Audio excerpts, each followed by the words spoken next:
is the coming revolution in higher consciousness.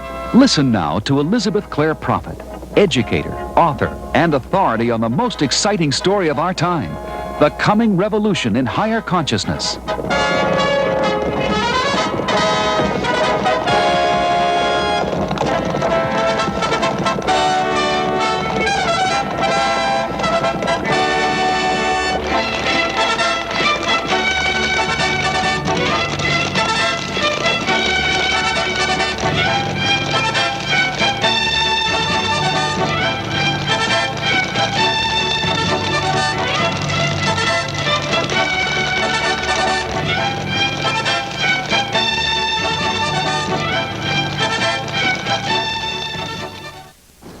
This is a very difficult message for me to deliver because I feel it so deeply, and I know that it is an unpopular message. It is the message brought by Saint Germain and Jesus Christ, and it is the message brought to us when we listen to the still small voice in our hearts.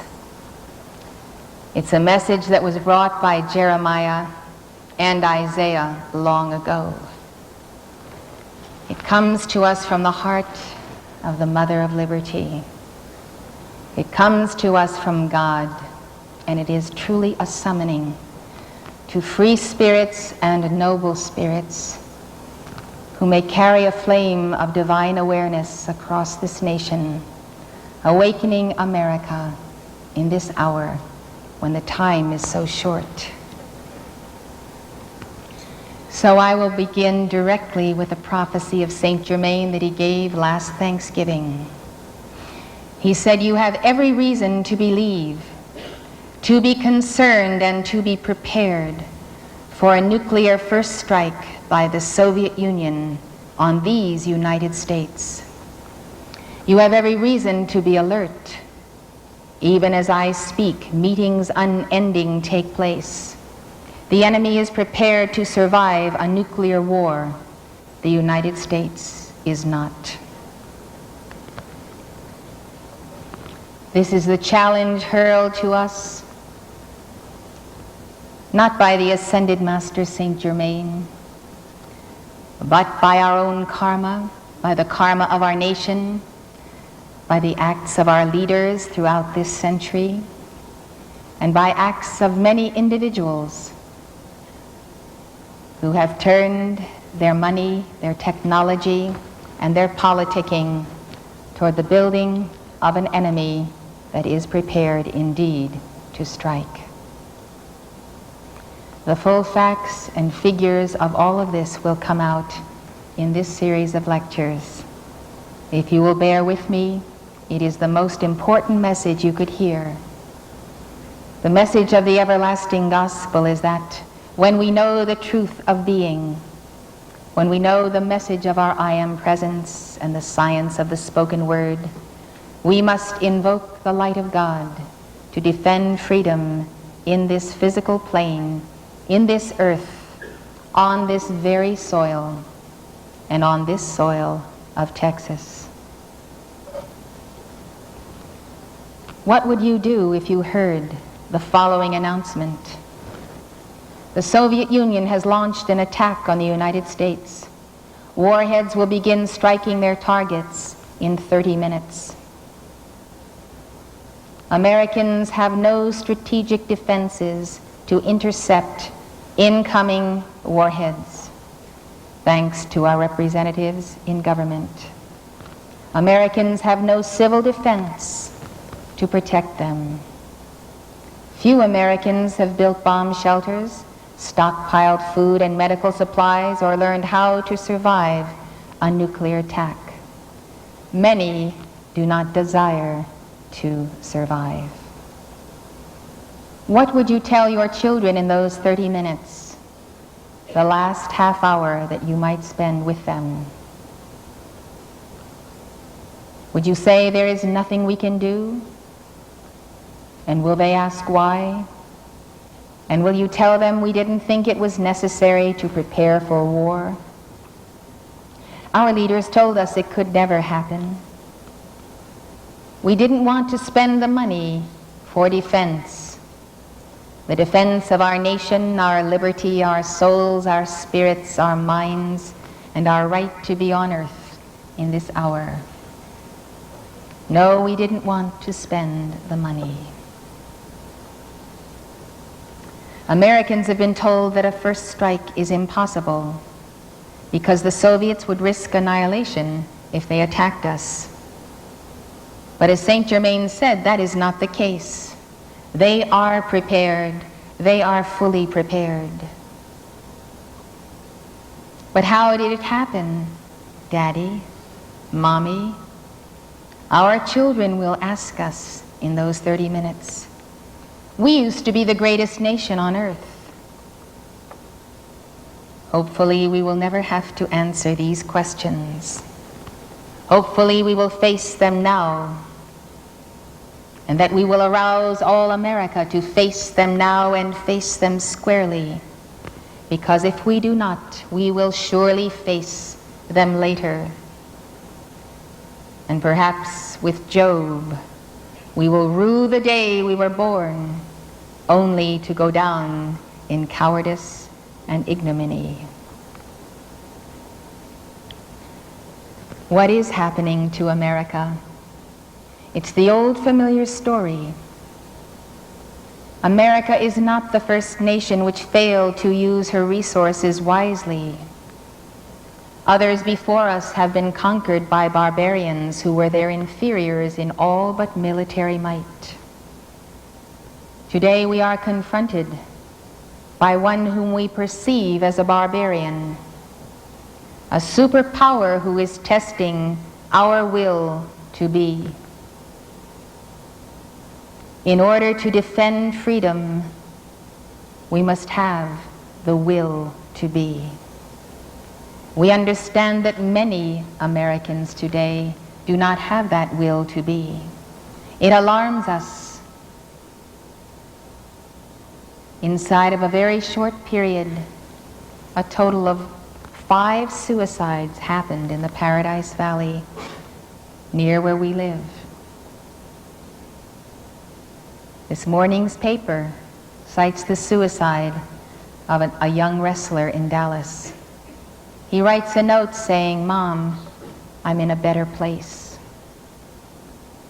Why do people choose death, not life? Why is death better? Is it because it eliminates choices? And with those choices, the tension and the anxiety of the defense of this right to be. The choices we are facing today are tremendous. They are frightening, and many cower from them and avoid them.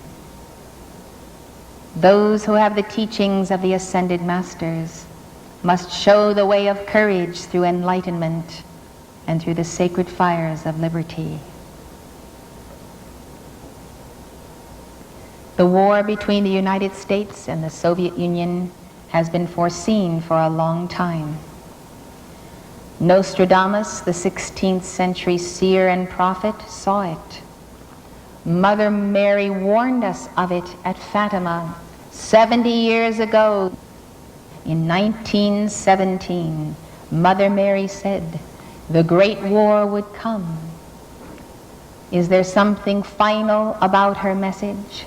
Prophecy is always given to us by the angels of God so that we can act in time and avert the calamity, turn back the prophecy, and choose by free will to prophesy by our actions a better world. Mother Mary gave us the rosary and a call to faithfulness to avert this calamity. The decades have passed, and Saint Germain has read the handwriting on the wall in the 1980s. What is his prophecy? Why is our civilization vulnerable from within? What lessons can we learn from history?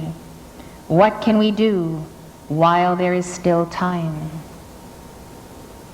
Listen now to the story of a father, a mother, to their children.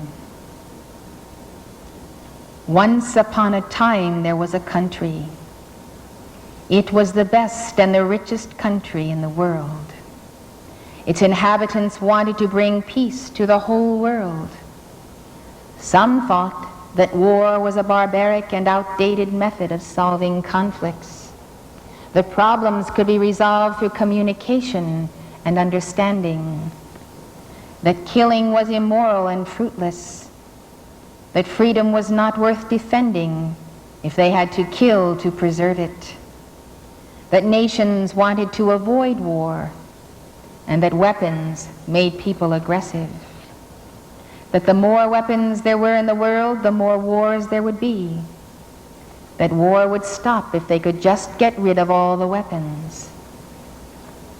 And to show their good faith and to set an example for the rest of the world, they believed that they should get rid of all of their weapons.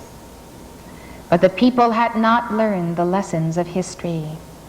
They didn't see that other people in the world didn't think the same way as they did, and that when you have something nice, somebody else is going to want it. And so one day those nice, friendly, happy, wealthy people lost their nice, friendly, happy, wealthy country. And they never understood war until it was too late. What is the message we must learn from history? It is that civilizations do not die, they commit suicide. I tell you that America today is in the process of national suicide. And so we see that the birth, growth, decline, and fall of civilizations is a complex process.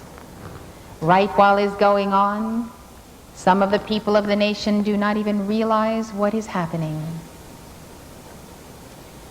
One of the greatest historians of this century, at least the greatest that spoke in the people's vernacular, was Arnold Toynbee. He recognized the dynamic role of challenge and response in the growth of any civilization. By meeting external challenges, a civilization mobilizes its resources to overcome them. The dynamics of growth are such that as long as the civilization meets its external challenges, it will continue to grow and exist. We see this in every form of life, the fishes in the sea, our own bodies. If our bodies can meet the challenge of invading diseases, we survive. The ability of a nation to defend itself against these external challenges depends on comparable spiritual development. Unless the spirituality be present, there is a process of internal decay whereby the challenges from without are ignored or not perceived because there is too much pain within the psyche of the nation itself. If society cannot spiritually transcend itself or etherealize, as Toynbee calls this process, then the civilization enters into a time of troubles that leads to its breakdown and collapse. The fulcrum for change, for better and worse, lies with the leadership. There are two different types of leadership classes: the creative minority and the dominant minority. The creative minority have it within their power to lead civilization up the mountain of self-transcendence. Toynbee postulates that the overwhelming majority of mankind cannot be transfigured en masse and raised to the stature of their leaders in the twinkling of an eye. Society's transfiguration comes only through the process of the imitation of the creative minority. When the creative minority lose their creativity, they become a dominant ruling minority, and all progress stops. The dominant minority do not have the spiritual capacity to effect the needed transformation. The people will not follow the dominant minority. Therefore, they segregate themselves into an internal proletariat and develop a universal church.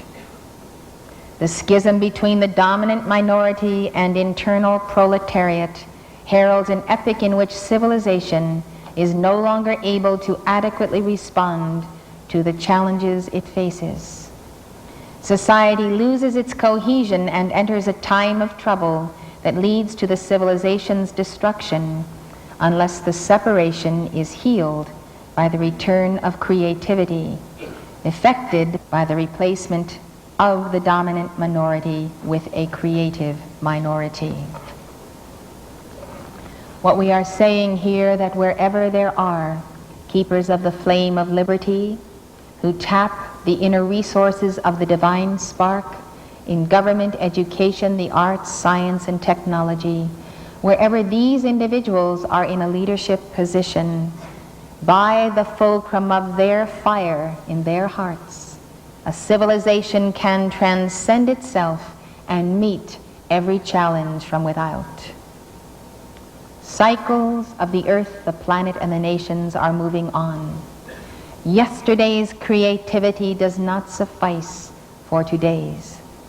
Therefore, the keepers of the flame of liberty must intensify and expand that divine spark in their hearts, to hold high a torch, to light the way of a nation that is falling under a dominant minority that is neither spiritual nor creative. History has shown that passivity will not overcome evil. Pacifism has seldom, if ever, achieved peace. Often the opposite results. I would like to give you a few examples of history, and I would like the angels of record to recall for you whether you were a part of this tragic scene. Rome's destruction of Carthage in 146 BC. It is a graphic example of pacifism. Pacifism in its heinous mode. Carthage was a prosperous city in North Africa on the Mediterranean between Libya and Algeria, near the site of modern Tunis. Carthage, once Rome's rival, had been defeated, disarmed, and forced to pay tribute to the empire. But the city had become too prosperous for the tastes of the Romans. Cato, presiding over the Roman Senate, advocated its total destruction. He ended every speech he gave in the Senate on whatever subject with the words, "Besides, I think that Carthage must be destroyed." The imperialists in the Senate agreed with him. They needed only a pretext to carry out their plan. It came as a result of an attempt by Carthage to defend herself against the repeated raids of Massinissa, king of Numidia, modern Algeria. Carthage was bound by treaty to make no war without Rome's consent. She sent ambassadors to Rome to protest Massinissa's many invasions. The Romans told them that since the Carthaginians had come from Phoenicia, which corresponds to modern Lebanon, they were interlopers in Africa, and well-armed nations were not required to respect their rights. This was a sentence to slow death by raids and invasion. In 151 BC, Carthage declared war on Numidia in an effort to protect her property. Rome declared war on Carthage. Carthage, though wealthy, was unprepared for war with Rome. She had a small army and navy, and no mercenaries and no allies.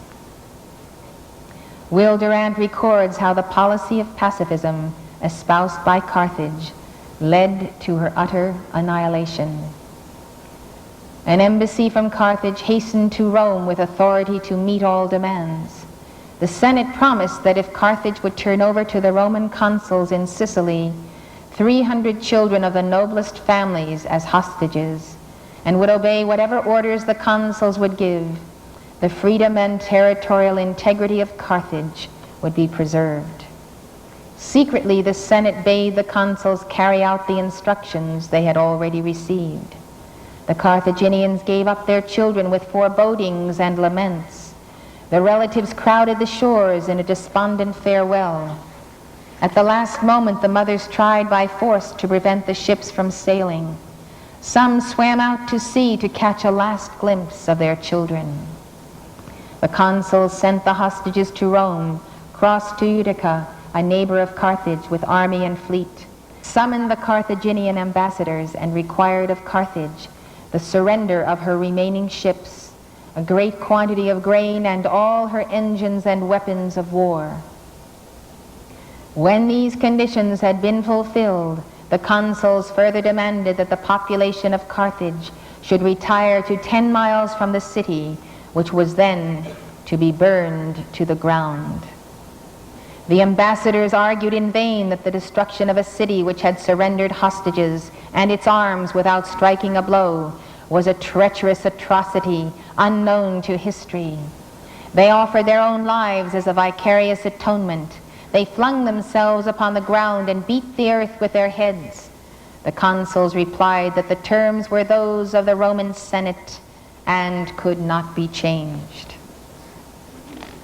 When the people of Carthage heard what was demanded of them, they lost their sanity. Parents, mad with grief, tore limb from limb the leaders who had advised surrendering the child hostages. Others killed those who had counseled the surrender of arms. Some dragged the returned ambassadors through the streets and stoned them. Some killed whatever Italians could be found in the city. Some stood in the empty arsenals and wept. The Carthaginian Senate declared war against Rome and called all adults, men and women, slave or free, to form a new army and to forge anew the weapons of defense. Fury gave them resolution.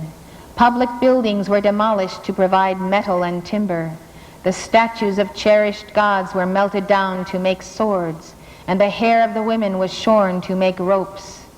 In 2 months, the beleaguered city produced 8,000 shields, 18,000 swords, 30,000 spears, 60,000 catapult missiles, and built in its inner harbor a fleet of 120 ships. 3 years the city stood siege by land and sea. Again and again the consuls led their armies against the walls, but always they were repulsed. Only Scipio Aemilianus, one of the military tribunes, proved resourceful and brave.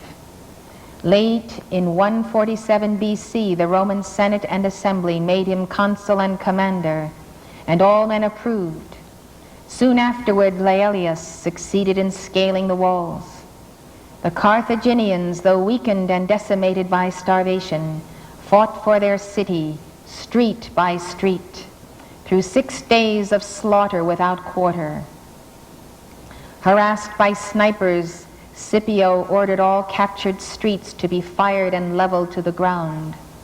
Hundreds of concealed Carthaginians perished in the conflagration.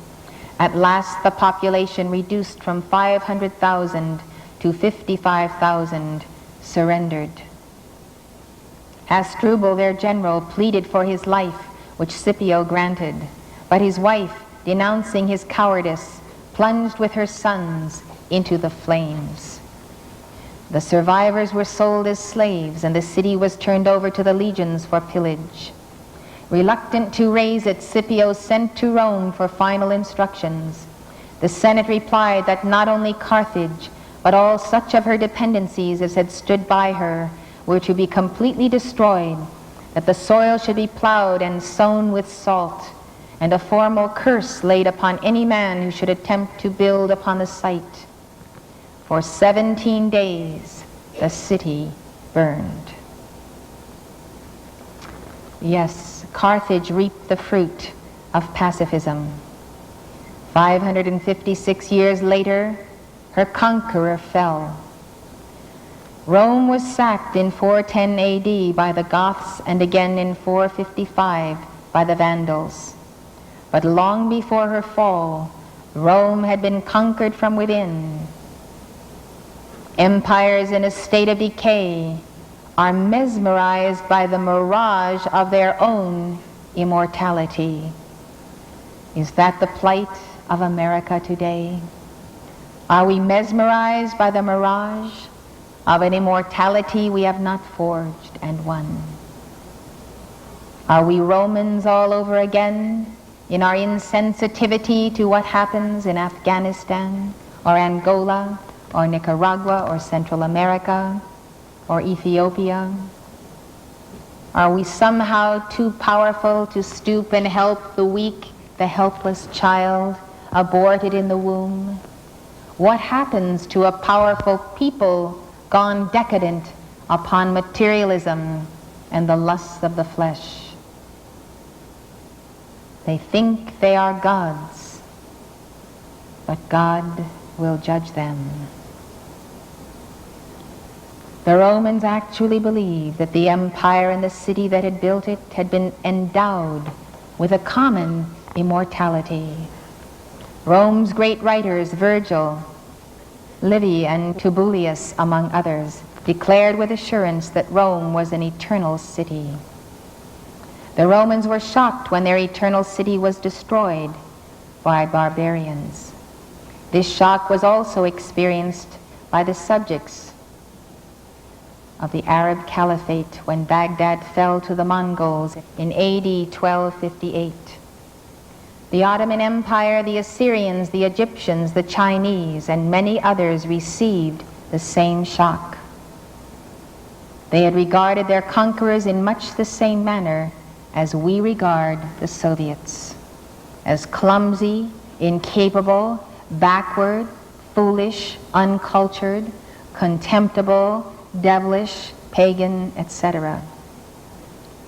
Of course, the Soviets import their culture and their technology from the West. Therefore, because we look down upon them, we underestimate them and their capacity to wage war. We have forgotten that the entire Soviet economy is a military economy. The economy of the Soviet Union, other than the military, is in a shambles. Nations go to war because they will die unless they do so due to a failing economy. The Soviets have many reasons why they intend to go to war. These will come up as we discuss the specifics of their situation.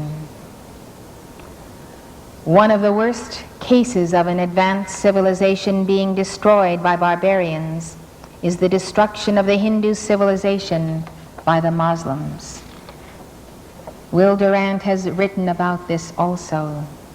He says that the Mohammedan conquest of India is probably the bloodiest story in history. It is a discouraging tale, for its evident moral is that civilization is a precarious thing whose delicate complex of order and liberty, culture and peace may at any time be overthrown by barbarians invading from without or multiplying within. The Hindus had allowed their strength to be wasted in internal division and war. For 400 years, 600 to 1000 AD, India invited conquest, and at last it came. The destruction began in 664 AD with an extended series of raids. In 997, Mahmud, Sultan of the little state of Ghazni, Afghanistan, swept across the Hindu frontier with a force inspired by a pious aspiration for booty.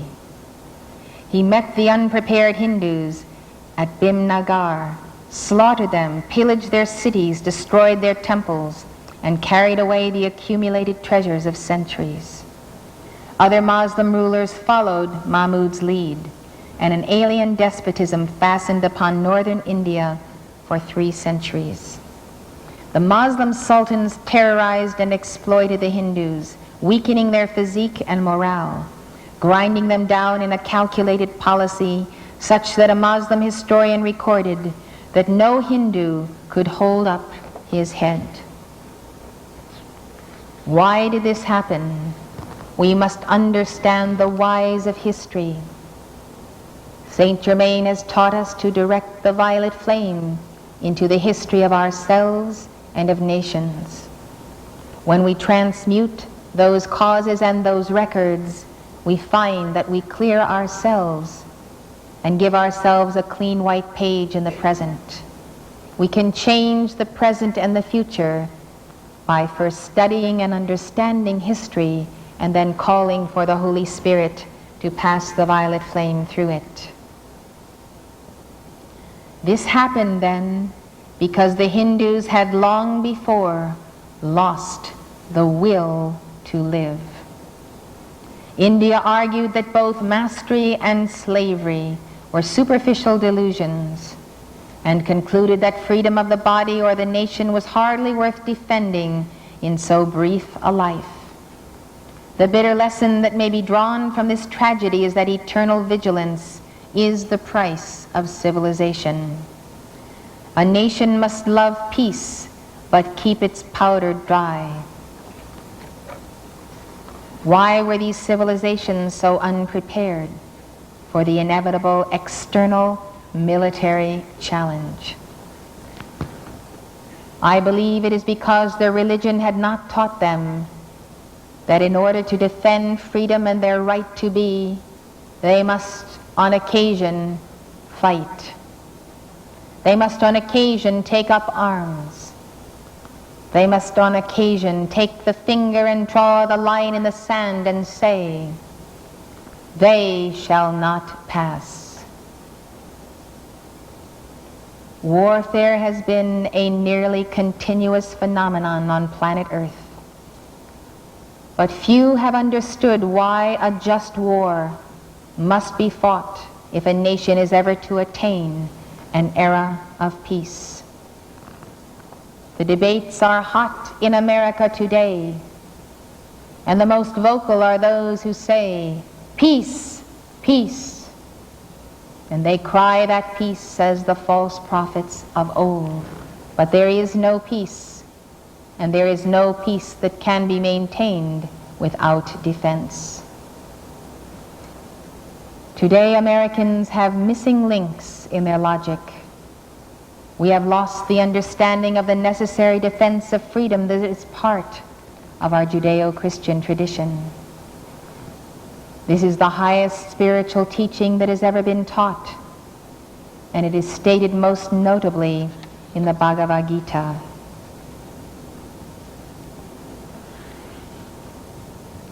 In this 2,400-year-old epic, the warrior Arjuna rejects his duty to go to war. It is the eve of battle, and his kinsmen are on both sides of the field. "My members fail, my tongue dries in my mouth," he says to Krishna. "Naught of good can spring from mutual slaughter. Lo, I hate triumph and domination, wealth and ease. Shall I deal death on these even though they seek to slay us?" he asks. "Better I deem it, if my kinsmen strike, to face them weaponless and bare my breast to shaft and spear, than answer blow with blow." Arjuna sank upon his chariot seat and let fall blow and arrows, sick at heart. Arjuna might as well have lived in America in the 1980s, for America has said, "Better to hold my cities hostage to mutual destruction, better to sacrifice my people than to slay the enemy." Krishna first points out to Arjuna the indestructibility of the soul. Never the spirit was born, the spirit shall cease to be never. This soul slays not, nor is slain. That which is can never cease to be. That which is not will not exist. Is Arjuna willing to choose to be? If not, there is little reason to defend the body temple through which soul experience is gained, Krishna tells him. Krishna's second great message is of dharma, or duty. He commands Arjuna, who is of the warrior caste, Arise, thou son of Kunti, brace thine arm for conflict, nerve thy heart to meet as things alike to thee, pleasure or pain, profit or ruin, victory or defeat. So minded, gird thee to the fight, for so thou shalt not sin. America then needs to heed the command of the cosmic Christ, the faithful and true revealed in the book of Revelation, with his armies in heaven. If heaven needs armies to keep its sanctuary pure and undefiled by fallen angels and devils, how much more do we need both the armies of the Lord and our own selves, self-conscripted for the defense of spiritual truth and freedom. America must realize she will only end war when she understands the mandate of God to defend freedom.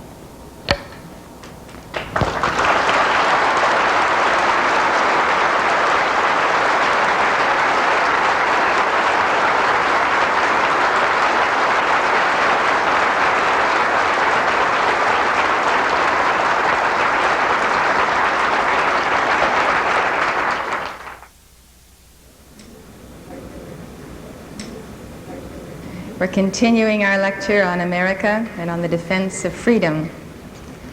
We were talking about civilizations being unprepared for an aggressor, someone who wanted what they had and didn't want to get it by hard work and creativity, but wanted to take it by force. When I was first meditating with Saint Germain on the very subject of the defense of life and how we've lost that somehow, that morality for the defense of life or that zeal in America, I was thinking about the fact that it is a primary and fundamental principle of existence that one has to defend what one is and who one is and where one is. It's the very simple teaching of Gautama Buddha. It's the simple teaching of Jesus Christ. You've heard me tell the story many times of how Prince Siddhartha, born to wealth, shielded and protected from the ills of society, when he was an adult, after having been married and having a beautiful son in the palace, he became aware of old age, disease, and death by going out into the marketplace and seeing these conditions for the very first time. So he left wife and child and went into the woods and became an ascetic for 6 years, thinking that asceticism was a path of spirituality. He emerged from the forest and declared that asceticism was not the way and was not the path. And so he was very weakened at that point, and a disciple brought him a bowl of porridge which strengthened him, and he sat underneath the bo tree and prepared to go into meditation, to rise up the great spinal ladder and the crystal cord, and to enter the heart of the Christ consciousness, the universal Christ, or the universal Buddha. Before he could accomplish this, he was assailed by all of death and hell, all of the temptations that could befall one in a lifetime. Mara, the she-devil, sent all of her dancing maidens to tempt and taunt him, warriors, and there was the hurling of boulders down the mountain upon him. And so he found that before he could do what he wanted to do, he had to defend his right to be doing what he was doing. And so the devil said to him, "You cannot sit in that place, that is my place." And therefore, of course, what we find that the false hierarchy of fallen angels wants is that they don't want us to have a territory. There's no room on earth for you. There's no room in the inn for Jesus to be born. So Gautama Buddha used the earth-touching mudra. He touched the earth that the earth might bear him witness that he had a right to be on earth and to be doing what he was doing on his patch of earth under the bo tree. The bo tree symbolizing the tree of life and the I am presence. whereupon all the hosts of heaven came to him and recited hosannas and praise for his resisting this force, and they defended his right to be there. So his first experience was in a certain place of the Christ mind. He returned and he went into the highest plane of nirvana. So he ultimately brought back the cause of human suffering, an understanding of human suffering which was inordinate desire. This statement was contained in the Four Noble Truths. And the conclusion of the Four Noble Truths is that the end of suffering through the end of wrong desire is accomplished through the Eightfold Path, which stresses good works and righteousness in the process of balancing the 7 chakras and the 8th. It is much the same path that Jesus taught, and Jesus studied the path of Buddha when he went to the Far East, for Buddha had preceded him there over 500 years before. So what we find out, as soon as we increase light in our own individuality, as soon as there is a greater glimmer of light in us than in our fellows, there is a strong reaction on the part of everyone who knows us. The reaction to the light incoming through Saint Germain's teachings and Jesus' lost teachings in America has been a tremendous action and conspiracy of the fallen angels to use their own tools to create horrendous nightmares of cults, Jonestown, Rajneesh, and many others with very weird practices, and those who truly use coercion and force upon people, frightening the nation, and so forth. My feeling is that there are a lot of false teachers, whether they are in mainline religion or whether they are in the so-called cults, and there are individuals who are not properly centered and in alignment with occupying the office of the shepherd of souls or a teacher of righteousness.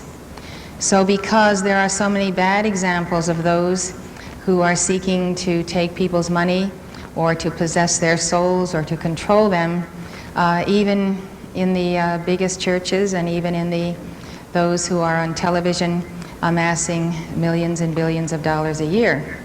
So wherever it may be, in the smallest groups or those that are the most notable and have the greatest followers of that particular belief system, there is the element of fraud and fraudulent spiritual paths.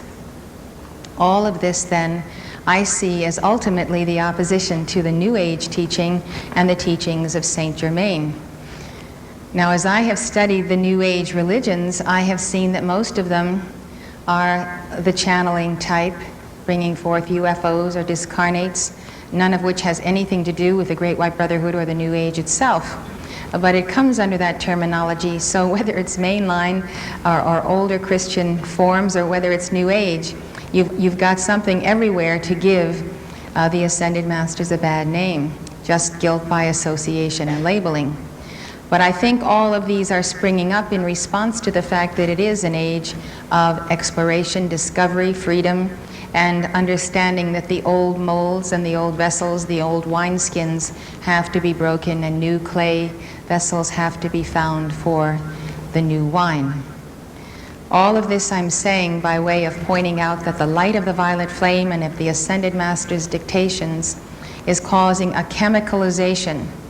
It's causing the awakening of souls, and as it is written in the 12th chapter of the book of Daniel, they either awaken to everlasting life or everlasting contempt.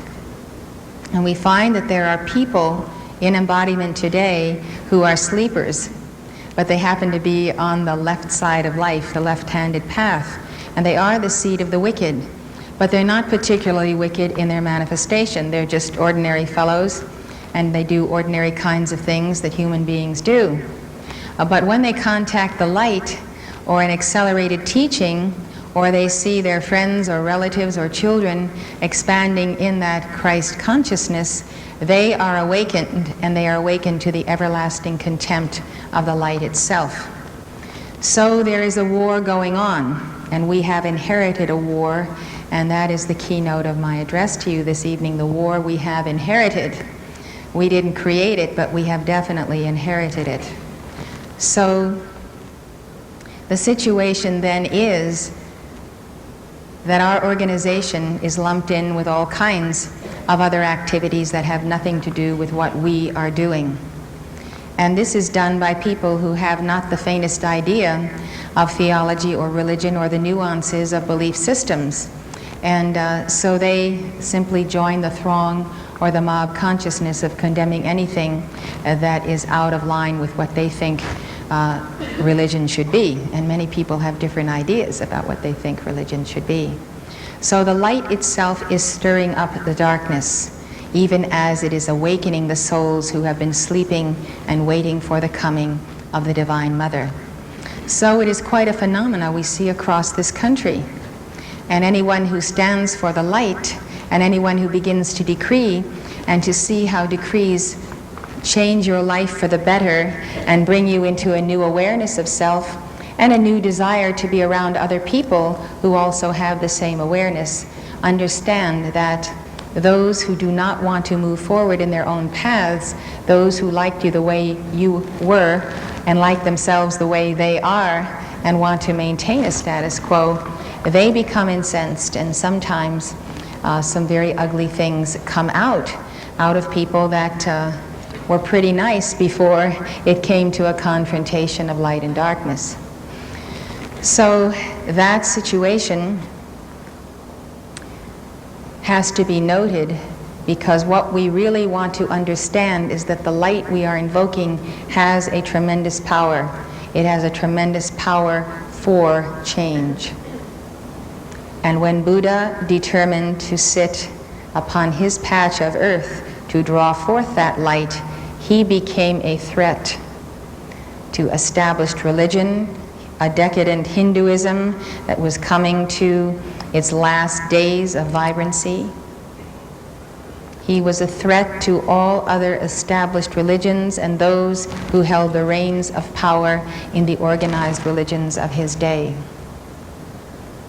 So we are no different, and when we have a cause that pierces the night and brings forth a light, we find that we, as the individual, first of all, must place our feet squarely upon the earth and understand, with our eyes wide open, that if we are going to carry the light of the living Christ, if we're going to bear Jesus Christ in our bodies and live for him, if we're going to be filling auras that are constantly expanding with this intensity of violet flame and sacred fire, there is going to be a chemical reaction where we go. If then we decide to organize and form a movement and have a coming revolution in higher consciousness, the threat is multiplied, and then it is noticed not only nationwide, but around the world. And that is just what has happened to this organization. Now, America is like an individual.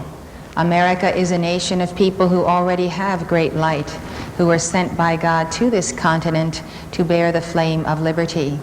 America has more light than any other nation in the world by the light of its sponsorship by the Great White Brotherhood and Saint Germain, and by the light of the people who live here.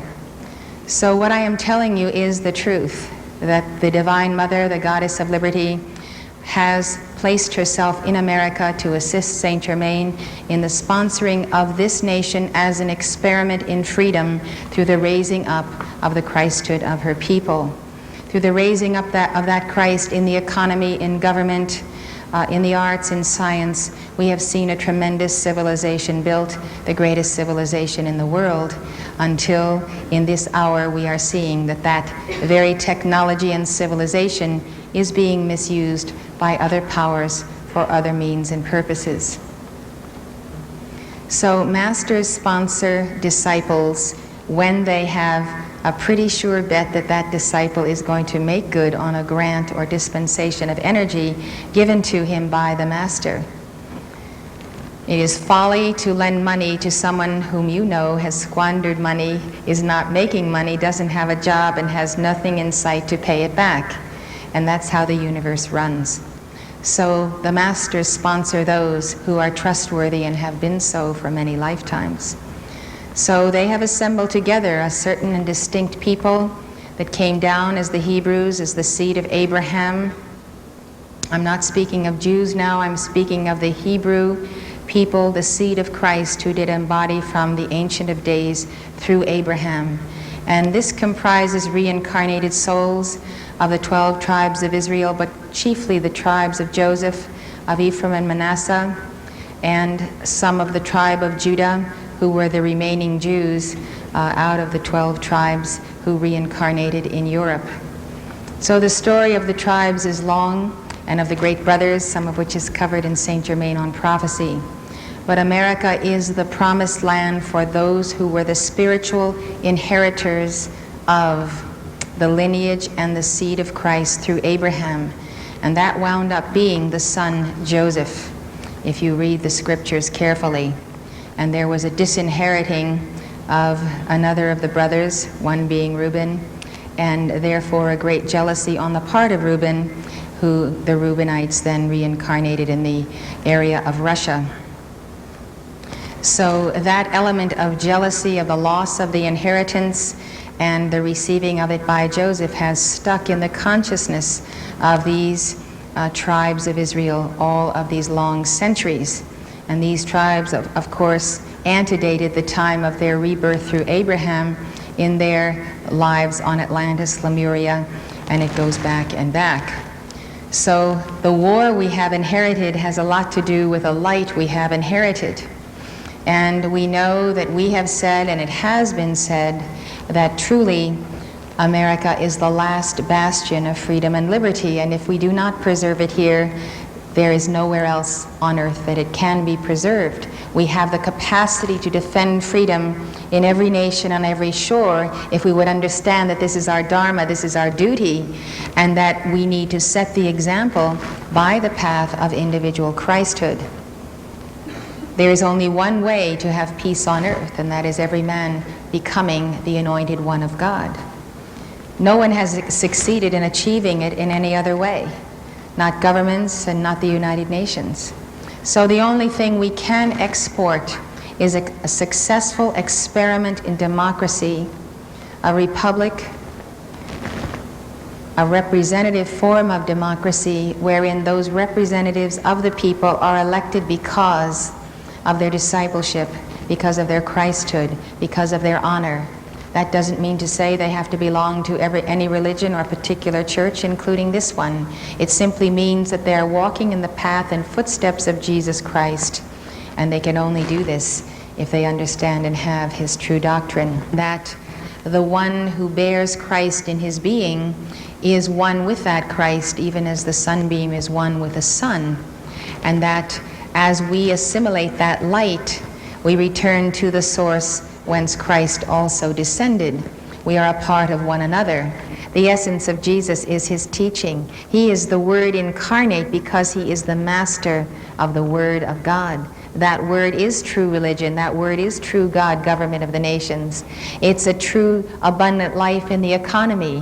Wherever there is a field of endeavor, a system, a department of life, the Word is the center of it in the exact right knowledge and right understanding of how to achieve the ends of that field, whether it is engineering or technology or space or whatever area of life you are positioned in. The Word itself is the fire that ignites a very complex formula, a mathematical formula of sound and light and dimension. And it only takes one individual who is a keeper of the flame in the center of a very vast endeavor or undertaking, such as the space program, to be the keeper of the flame. So this is the story of America. People have had dreams, they've decided to settle here and there, they've decided to begin to manufacture or to multiply what they had in some kind of a sacred labor that they have discovered out of the Christ flame in their hearts. And through the path of individuality and free enterprise, they have built for themselves something that they could be proud of, and something which came out of an inner blueprint and a divine plan and was their mission to accomplish. So you take a socialist society where people are not free to be ingenious. They cease to create, they begin to stagnate and die, because that which ceases to create ceases to be. And we have to know that if we are not creating every day, we are losing the exercise of the heart chakra, where all creativity comes from. And the heart supplies the brain, and the brain power to receive from the mind of God while we sleep at night all these marvelous inventions that Americans have brought forth and have been copied around the world. So it is our sponsorship by Saint Germain, who is the great scientist Francis Bacon, that has brought us to this place of a tremendous flowering of the culture of the Divine Mother. We see then that all that has been brought forth upon the seed of Joseph, of which we are the descendants, and the very seed itself reincarnated, that flowering, that culture, that way of life has remained the envy of all the other brothers who sold Joseph into slavery in Egypt, who resented his coat of many colors and so forth.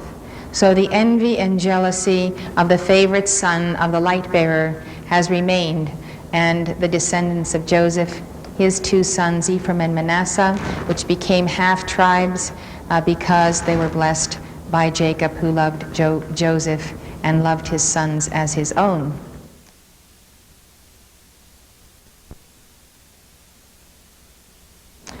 So we see Britain as being the reincarnated Manasseh, and the English-speaking peoples or Commonwealth nations that came forth out of Britain. We see the United States as the sons of Ephraim.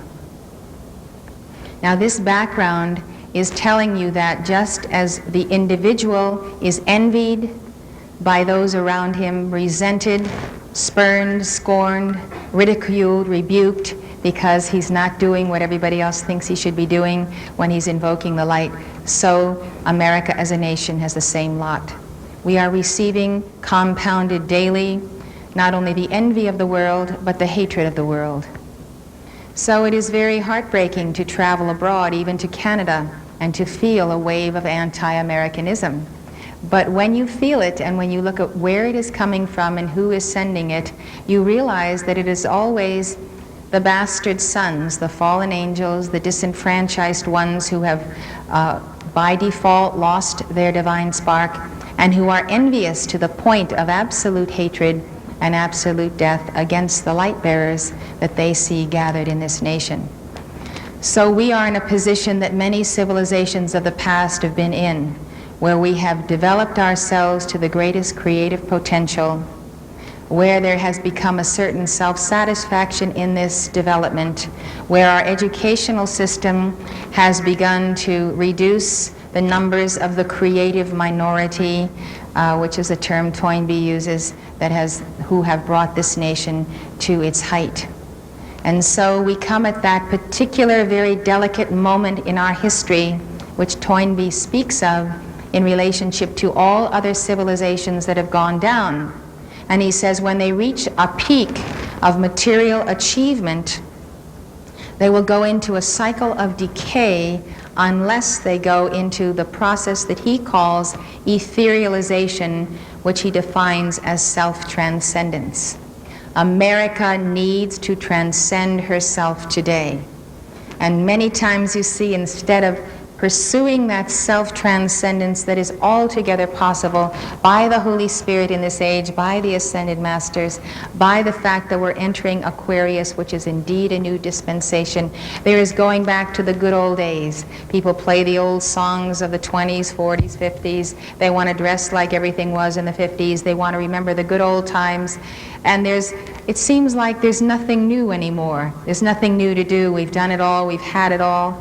And the excitement, of going down to the soda fountain or doing this or doing that used to be great, maybe in the 50s, suddenly has lost its sparkle as through drugs and promiscuity and free sex and abortion and Vietnam, there has come a certain discouragement and a poor self-image whereby we are vulnerable to the condemnation that is heaped upon America through the Soviets' disinformation in the foreign press. So at this particular moment, our spirit and our spark of life has to intensify. but we need something to intensify for and by. We need an infusion, and that infusion is here. It's here in all the hosts of heaven. It's here in the Great White Brotherhood. They're just waiting to step through the veil through all of us. But the religion, as Mark used to say, it's the damnable religions that have kept people out of that consonance with all of the hosts of heaven, waiting to give us a tremendous spiritual victory if we will just put our feet and our tongues and our hands and our hearts in position. They would use us and carry us into what should be right now the entering into the golden age of Aquarius, but instead threatens to be nuclear annihilation, a collapsed economy, plague, famine, and so forth. And the reason all these things are able to come upon us is because people's chakras are concave. They're sunken in. They're not emitting a tremendous light because they haven't contacted Elohim. They don't know the joy of this path. And of course, decrees sound funny. And especially when they're said fast. I mean, the first day in court, I was 8 weeks in court this past year, and the opposing attorney plays a decree of Staph Aureus. Well, that was the end of me. But you know, they put our religion on trial. And that is a dominant minority and a dominant majority and masses who are uneducated and who are brainwashed by newspapers about cults and so forth, attacking a creative minority. Our founding fathers told us, and they wrote eloquently and gave eloquent speeches about the subject, that democracy would only work if it would guarantee the rights of the few as against the many. And when it ceased to do so and would only guarantee the rights of the majority, then that democracy would fail.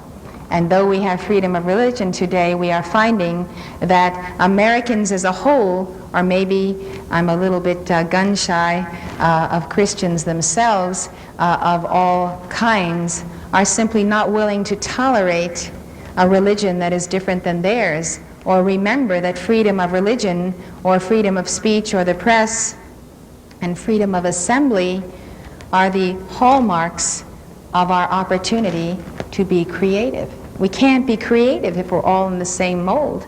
How can anybody get a new idea? I mean, we need new ideas. And if they don't work, they'll fall by their own weight because they're not practical. They don't work. Who's going to follow an idea that doesn't work, right? That's what's great about America. So people shouldn't worry about bad ideas that they disagree with. They won't be carried forward because this people is a great people. They're a bright people. And they will eliminate what is not pragmatic. They're the most pragmatic people in the whole world. So here we are, a minority of creative spirit sparks, and we are saying this is the coming revolution. This is the key for our self-transcendence. And if we self-transcend, and if our chakras become convex, and we are powerfully emitting light, and our auras are charged, and our electromagnetic field is intense, we will not get those diseases and those last plagues that are being delivered by the 7 archangels pouring out the vials of karma. We will not be subject to economic collapse because we will get rid of those who are making merchandise of ourselves, our sacred labor, our money, our lives, our institutions, and creating a national debt that can only bring down the nation on top of us. This is being done by power elite, fallen angels, and those who have no cosmic accountability and are not concerned about a judgment day or reporting to their maker. They are the devils abroad in the land who know their time is short, it is the last time, and they are working fast to take the whole world with them as they go down in the final blaze as falling stars. So this is what we're facing. So what are we going to do? We're going to have a coming revolution of the little people, the people who have heart and need to get smart.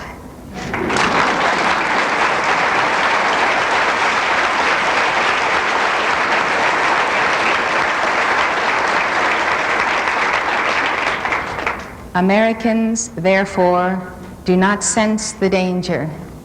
As we have freely assembled here and freely worshipped, and we are in the joy of the violet flame, it is hard to think about what is going on in secret meetings in the Soviet Union or wherever in this nation or elsewhere. It's hard to identify with evil when you're of the light and of God and you feel that totality of God's light around you.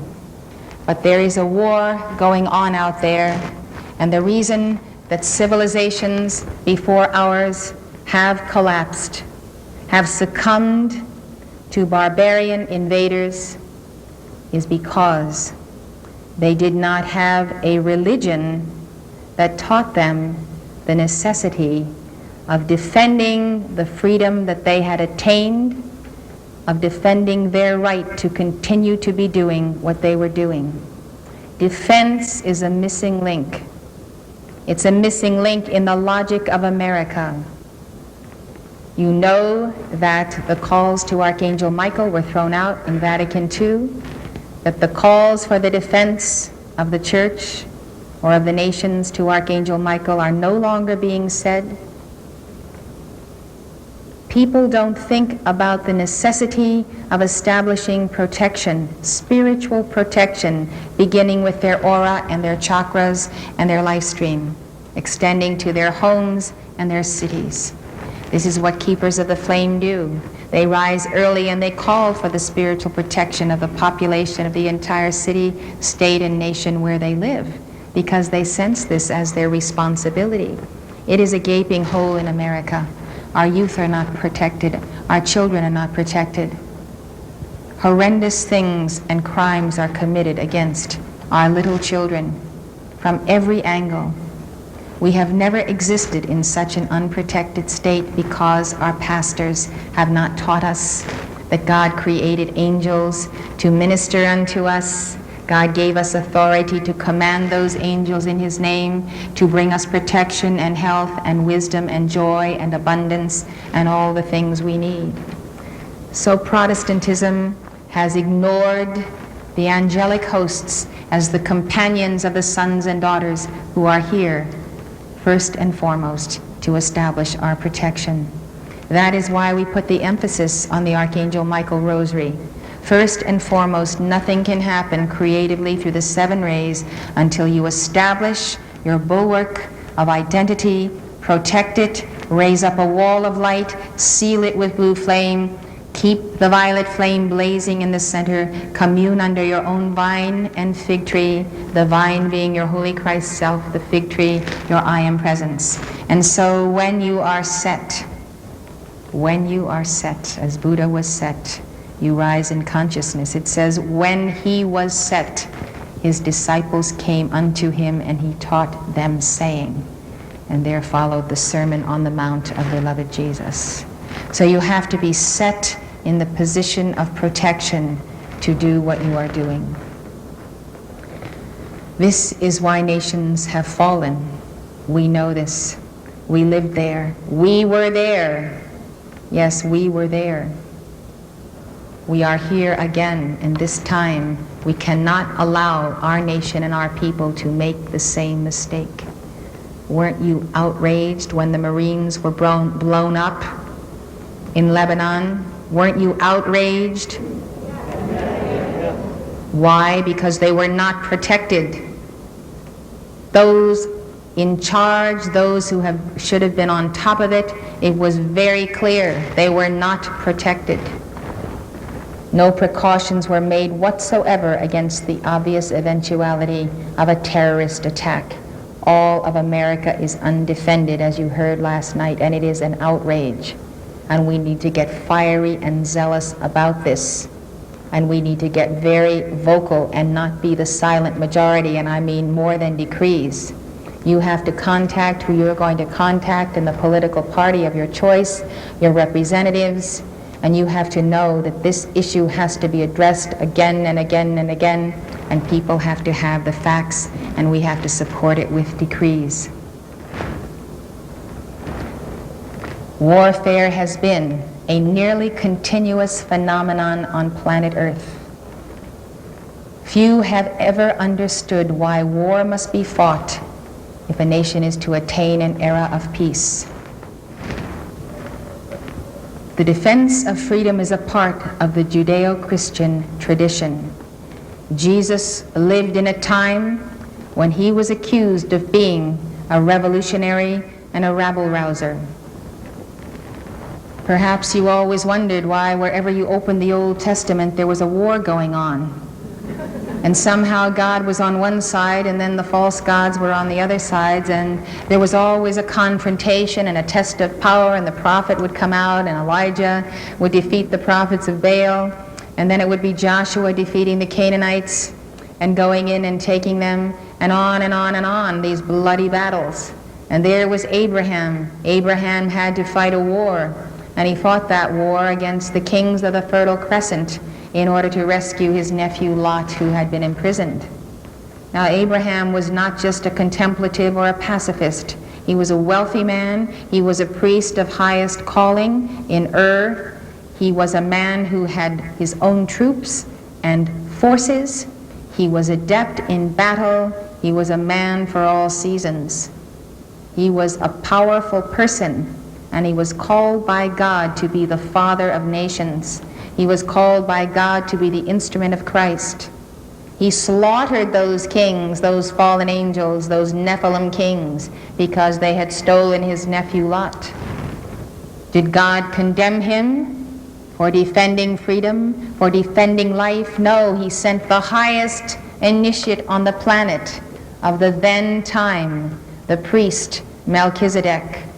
And the priest Melchizedek came, and he was the king of Jerusalem and the priest of the Most High God, and he broke bread and served wine. He gave Abraham communion, and Abraham tithed 1/10 of the spoils to him.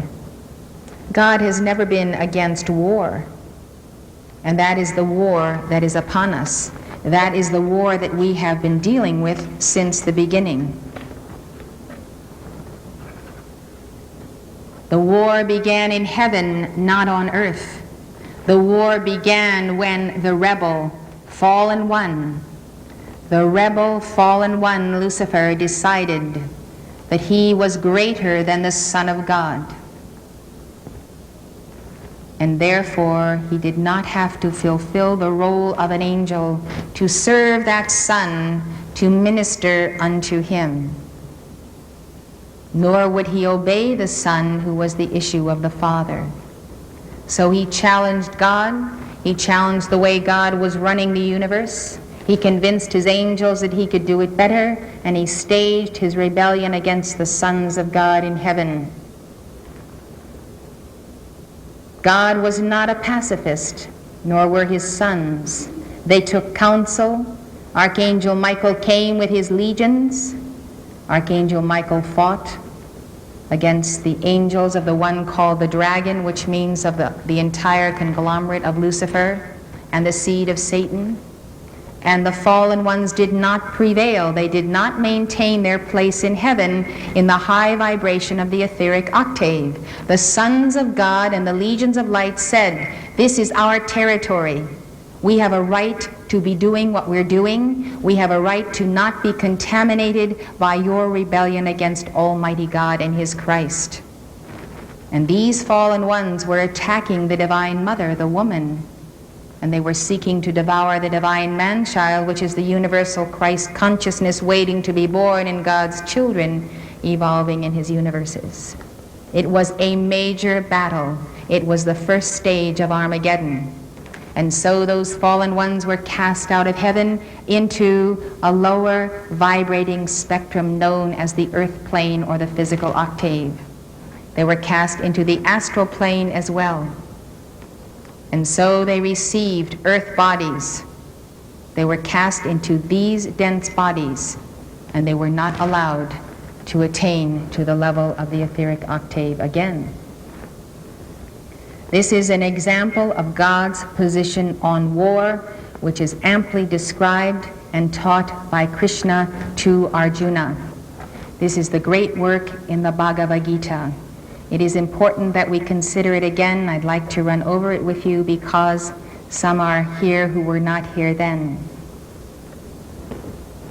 This is a 2,400-year-old epic poem. It is in the ancient text and most beautiful spiritual book of India, the most popular and well-known, the Bhagavad Gita. So we have a warrior. He is of the warrior caste. His name is Arjuna.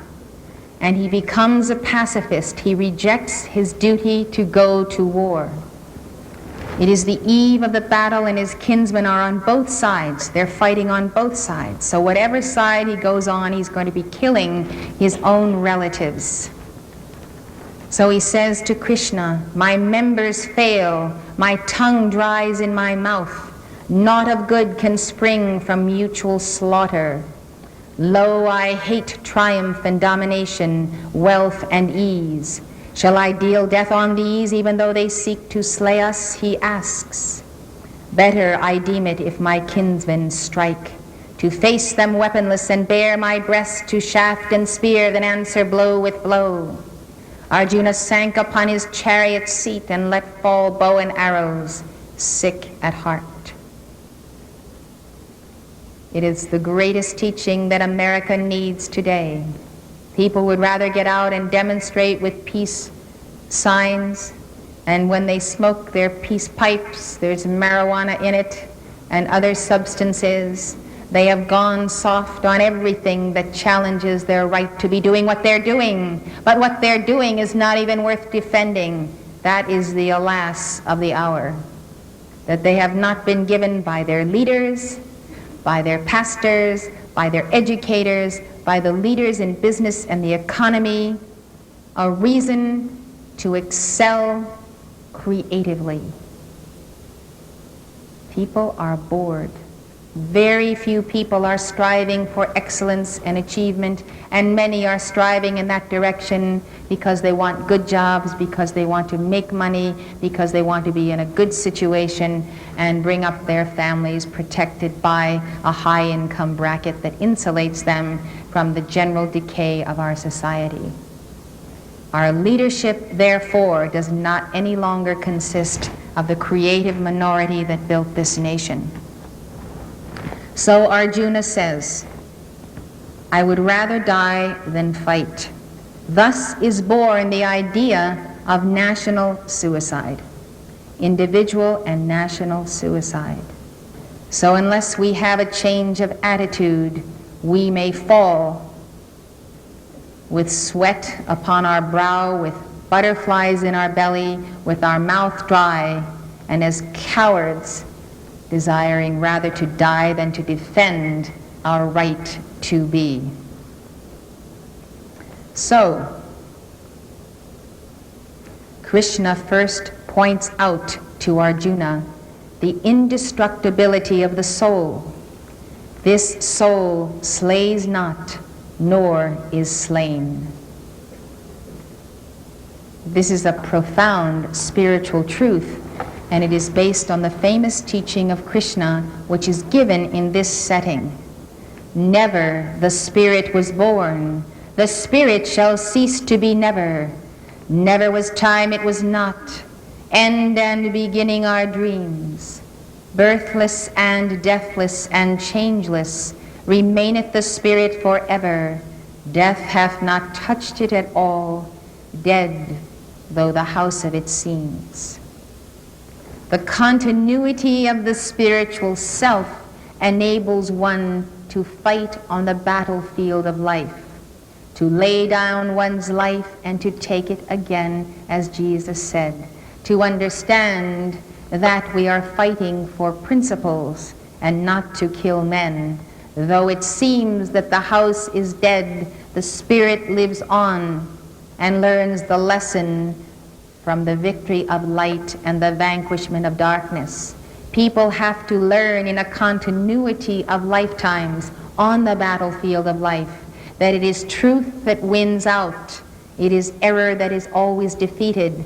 And by that experience on the battlefield, they return to the scene of life committed to truth because they know it's the only thing that works. This is why we have to fight. And this is why some people seem to die on the battlefield. That which is can never cease to be. That which is not will not exist. Therefore, the one who embodies evil may not retain the opportunity to reincarnate forever, for there is a doctrine of final ends and final judgment in all religions. And therefore, in Hindu mythology, there are great wars that are fought, and those wars have to do with the annihilation of evil. And what they prove is that those who espouse evil and evil causes receive the engrafting of evil, even as the light bearer receives the engrafting of truth as he stands for the word. So if you do evil, you espouse evil, and you engage in it, and you become it, you can lose your very existence itself, because the premise has no foundation in God. This is what the battles of life tell us at every level.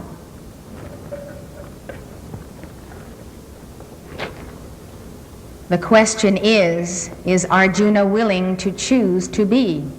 If not, there is little reason to defend the body temple through which soul experience is gained. So Krishna tells him. Krishna's second great message is of Dharma, or the duty to be oneself and to fulfill one's reason for being. That is the meaning of Dharma. It is a great Eastern concept. We have a reason for being. The other reason we live is to fulfill our karma, which is to balance the misuses of God's light and energy. But the Dharma is the calling of the soul, and the soul who loves his Dharma wants to quickly expiate sin or karma because it weighs him down and prevents him from fulfilling that highest potential of his being. Dharma, duty. He commands Arjuna, who is of the warrior caste, "Arise, thou son of Kunti, brace thine arm for conflict, nerve thy heart to meet, as things alike to thee, pleasure or pain, profit or ruin, victory or defeat. So minded gird thee to the fight, for so thou shalt not sin." The law of God states it is a sin to fail to defend one's reason for being, one's Dharma. One has to stand up and be counted for one's identity and the gift of identity in God. So nations must stand up and be counted. America must stand up and be counted for her reason for being in God, for her sponsorship under Saint Germain and the Goddess of Liberty and the Great White Brotherhood. We have a reason to fight on earth because the Bible tells us that these fallen ones cast into earth bodies took their revenge on the seed of the woman, the children of the Divine Mother in the earth. They are persecuted. He comes with great wrath. He comes with persecution, and he has remained in a posture of revenge against the offspring of God, against whom he rebelled in heaven. So the warfare we have inherited on earth is the warfare begun in heaven. And the difference is that on earth we have all of the heavenly hosts and the archangels to assist us. We are not here to fight this battle alone, but we are facing the final Armageddon. It is the last time, and we know it is prophecy that in America today, the battle that must be fought will not be won except through divine intervention. We simply cannot beat so great an evil, so great an unreality, so great a delusion of fallen ones pitted against us without all of the Lord's hosts at our side. This we invoke through the dynamic decree, because we understand the science of the spoken word. Our people must learn to pray as God taught them to pray, as God gave it to them through Moses, the name I am that I am. This is the greatest living message we have. This is our revolution. This is our stump message.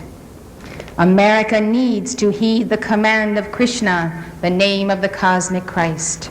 She must realize she will only end war when she understands the mandate of God to defend freedom. Sometimes we find that our people have become super wise. They are wiser than the prophets that have ever lived, wiser than the anointed ones. They actually think that in their conceit they can change the theology of a cosmos, the rules of the game of life, or the situation of light and darkness. Many people, of course, put their head in the sand. They do not want to admit that there could be embodied evil, that some people could be wicked, some people could have a devil heart and yet be walking around in a body like their own. That there are some people who are the spoilers and want to tear down everything that is of the light. The equation then of facing reality in this plane is difficult, particularly for Americans. This is a particular weakness in our psychology. One of the reasons is that we have an adolescent psychology. We want to remain children and have a good time and not be too responsible. But then again, we've been programmed by 50 years of silent and talking pictures that have told us that everything comes out just great and people live happily ever after, and the dreams of life are very limited, and it becomes greatly centered on finding the perfect love, settling down in a cottage with trellises and rose vines crawling up, and raising a family and not having any problems, and everything is very idyllic. So in some cases we live in an Alice in Wonderland or a Mary Poppins state. Alice in Wonderland, you know, was written under the influence of actually drugs. But nevertheless, it was the breaking through into the astral plane, and that's the other side of America. On December 31st, 1959, America took a plunge into the astral plane, which was rent through rock music, through drugs. And then there came existentialism, extreme pessimism, a reaction against the good life, and I don't think America has felt as good about herself ever since the boys came home and we had the victory of World War II. There has been a gradual decline in our understanding of our self-image and feeling good about ourselves. So while we have a Pollyanna view, we also have a very cynical view. And it is almost a hopelessness, and in some quarters that hopelessness, as we have mentioned, has degenerated to suicide.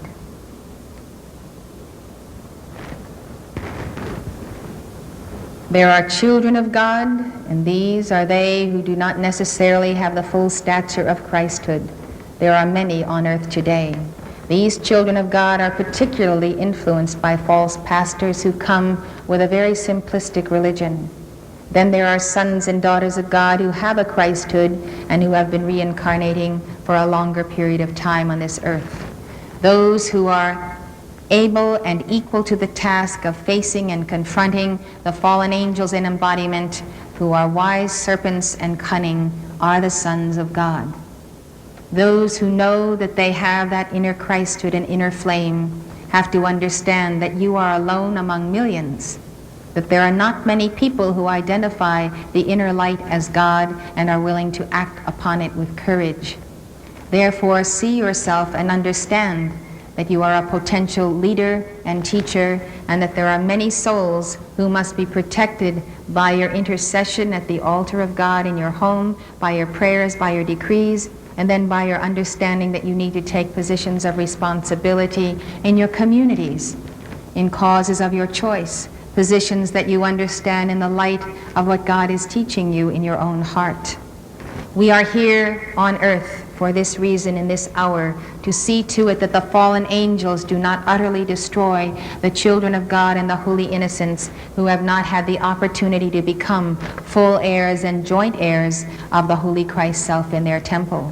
We are concerned because Mother Mary told us at Fatima that souls would be lost, and we know why. We know that the fallen angels go after them to destroy the very fabric of their consciousness and identity until they are hollowed out shells. You've seen hollowed out people on the streets of America. I've seen hollowed out people in Sweden, and they are hollowed out by drugs, by an excessive use of drugs. They are hollowed out by the squandering of the life force in all kinds of perverted practices. They are hollowed out by a false theology, a false teaching that denies their identity in God. On the one hand, there are the fallen ones whose time has come, who are like the ones whited sepulchres full of dead men's bones, full of discarnates. They have lost their souls, they have lost their heart flame, they have denied God where they are for many lifetimes, and they literally are an empty house inhabited by evil spirits.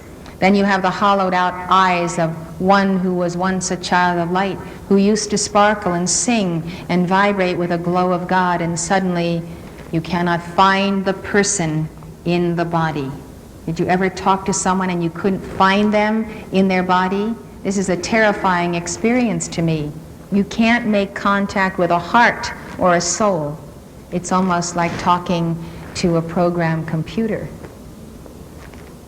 So we see both kinds, children of light whose souls have been lost, fallen Atlanteans who have reincarnated in this century, who have nothing in them because they forsook God long ago. They are the ones who influence the children of light and lead them astray. They are very glamorous to the children of light. So our responsibility is to see to it that this is stopped, that the encroachment upon God's children ceases in every area.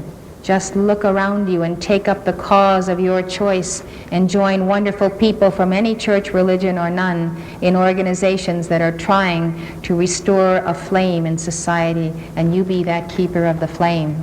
You make the call. You dedicate yourself to that mission. Even though everyone wants peace, we find that most wars are fought by fallen angels who are rivals. And they're rivaling one another for territory, and they line up mankind and the children of light to fight their battles for them. Not all wars have been wars where you can clearly see a side of the light bearers and the side of the dark ones. And so you find that wars are fought by capitalists because they want to preserve a territory for their capitalism. They're fought by communists who want to preserve and gain a nation or a territory and its wealth to assimilate into its empire. But on either side, they do not have the interests of the people at heart. So we have what Saint Germain has taught me, an international capitalist communist conspiracy. We are fiercely anti-communistic because it is a godless and diabolical system that denies a path of initiation and individual creativity. It is totalitarian, it is tyrannical, it is a police state, and it limits the individual's ability to create. And now we see, after a couple of generations of being educated in the Soviet Union, people who leave it cannot stand freedom. They do not know how to make the simplest decisions on a daily basis because all decisions had been made for them. They have become a new breed of person that simply wants to be controlled by the state, wants to be told what to do, and would rather stand in a bread line than have to fight for a free enterprise system and think up how to become a baker and open your own business and bake the bread and make money at it. You know, the Chinese are much better capitalists today in their own spirit and evolution than the Soviets are. So what we see is people going back to the Soviet Union, and they become very resentful of being in a free country where there are just too many choices. So this is the death of the soul. This is the death of the soul, and a person has gone on automatic pilot. They're like a robot or a computer. They don't have to think anymore. They just plug in to the giant computer of the state. So we have wars of power politics for territorial gain, the manipulation of commodities, the amassing of wealth for population control. That's what the fallen angels have been doing in embodiment. That's what Genghis Khan did, Hitler did, Stalin did, and so on and so forth. And they have used us as fodder on the battlefield. The children of light have to be taught this. They have to see it. But this has nothing to do with the issue of defending freedom, principles, and the territory of God and God's people. But we have come to misunderstand that all wars are the same, that there's no just war. There's no war to set the world free for democracy, as was the battle cry in the past. But the fine line of division has to be understood by the whole cosmology of the universe and the understanding that, yes, we have inherited Armageddon, and Armageddon is different than the territorial wars of the rivals.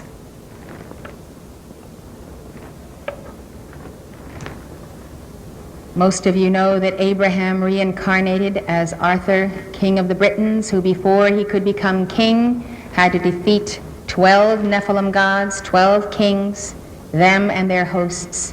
When they were defeated by Arthur and his knights, he was able to sit upon the throne and be acknowledged as the one who held the supreme power. He was a devotee of Christ. He brought back to Camelot teachings of the mystery school.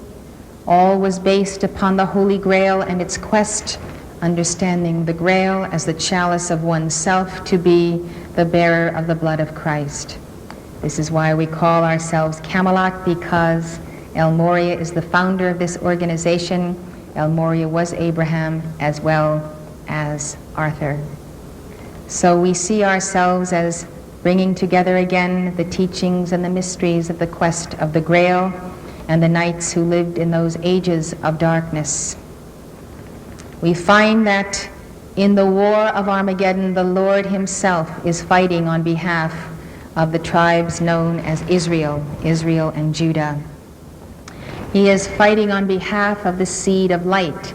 It is the I Am Presence fighting on behalf of the Christed ones.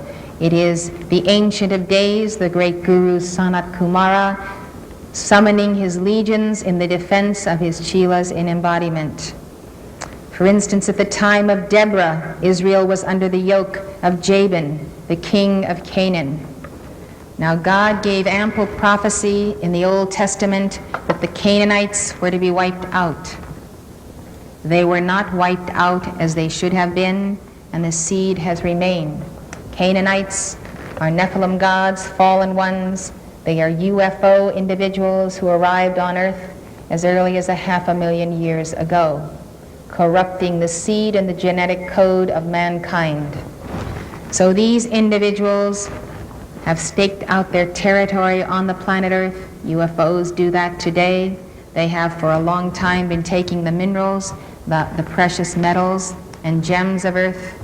They come for fueling because Earth has abundant water. UFOs are a present threat in our society, and they were just as present in the time of Abraham and in the time of the seed that came through him, the sons of God of Sanat Kumara. So king of Canaan, the Canaanites were a race of these fallen ones and laggards. Enter the seed of Christ. Deborah, who has been called the Israelite Joan of Arc, directed a successful military campaign against the armies of the Canaanite general Sisera. Deborah summoned Barak, her leader in battle, and told him, "This is the order of the mighty I Am Presence, Yahweh, the God of Israel. March to Mount Tabor, and I will entice Sisera to encounter you at the Wadi Kishon with his chariots and troops, and I will put him into your power." At Barak's advance, Yahweh struck terror into Sisera. All his chariots and all his troops, Sisera's whole army fell by the edge of the sword. Not one man escaped. Deborah and Barak offered a song of thanksgiving for the victory. It says in part, "From high in heaven fought the stars, fought from their orbits against Sisera." The stars, and the use of the term stars is a reference to the archangels, to the hosts of heaven and hosts of light who interceded. When the mighty I Am Presence fights the battles for us, the mighty I Am Presence does so in the person of the Archangel Michael. Archangel Michael and all the 7 archangels are called archangels of the Lord because they fully embody the I Am Presence. When you are speaking to Archangel Michael, you are addressing that mighty archangel of the Lord, and in him is fully manifest the I Am Presence. And you see through him and through his person what is the nature of God, the full God consciousness of the first of the 7 rays. So this is how we come to understand the personality of God. It is through the personality of his sons who are one with him. Throughout history, men committed to the vanquishing of evil and evil forces that plague nations and souls have given their lives for principle. But always it is the original war in heaven between the sons of light and the sons of darkness, between Christ and Antichrist, that is being reenacted all over again on earth as it was in heaven. We have to realize that Armageddon has to be fought first where we are, inside of ourselves. We have to defeat the force of Antichrist in our own carnal mind, or we will never win for America and the planet. If you can't defeat selfishness or greed or the tyranny of the carnal mind that is being waged over your soul, how can you defeat an army? It is impossible. But when Christ is allowed to enter your temple and defeat the adversary that comes through your karma, comes through your human habits, when truly you cast yourself on the rock of Christ and want to be broken and reformed in him, you emerge in the strength of the Spirit. You emerge one with God, and you can defeat anything. Death and hell has no power over you. So concentrate on this and do it, because if you love life and you love America and you love your children and you love your loved ones and posterity, you have to conquer yourself. And that, unfortunately, is what Americans have decided they don't want to do. They like the good life. Their pastors don't tell them it's necessary. There's no struggle. There's no path. There's no initiation. There's no failure. Just believe on the Lord Jesus Christ and be saved, and your sins will be forgiven. And just be a good Christian. Just be nice to people, espouse good causes, have bake sales, make money for the sick and the hospitals and so forth, but never really confront the issues of life. You know, never really deal with absolute evil and absolute good. Archangel Gabriel's written a book, it's Mysteries of the Holy Grail, and it gives that understanding that there is a confrontation.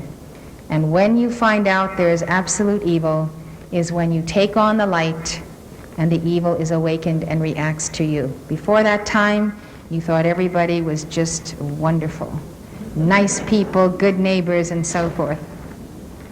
So you see, you cannot avoid a confrontation with evil when you enter the absolute purity of your own Christhood in Jesus.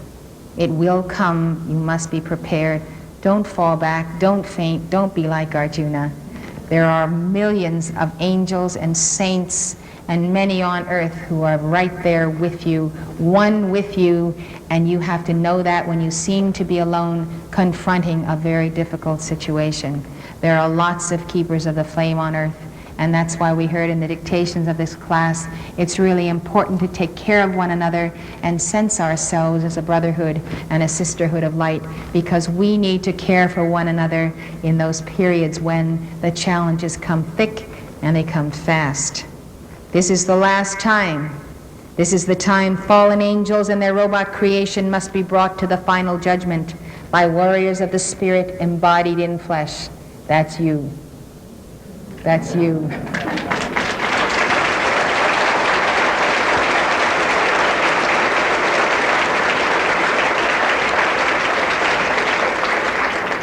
Rejoice, it is the last time.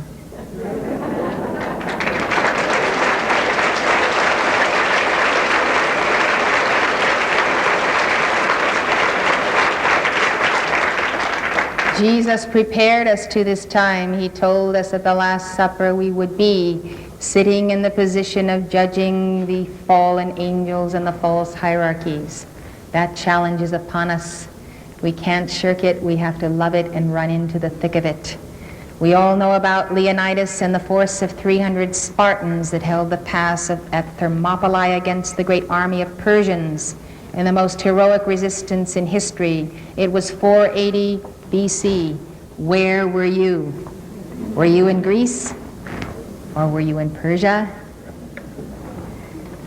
The Greeks lost 300 men, the Persians 20,000.